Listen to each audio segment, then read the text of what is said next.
ya. Jadi Mas Haris gini teman, meskipun itu sepele, pasti sampean ku kasih tahu. Lah, ini salah satu cara menyiwir supaya padi itu tidak terpengaruh.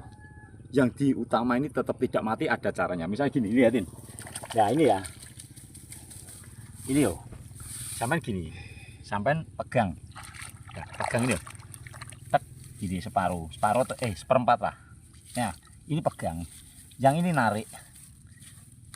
Pelan-pelan. Tapi ini narik, yang ini ke sini. Yang ini nahan ke sini, yang ini ditarik. Ya, usahakan ini jangan sampai lepas.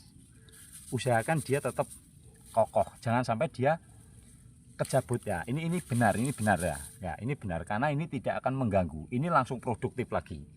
Ya. Ya, ini yang buat mengasih yang lubang. Lep, ya. Gitu, nggih.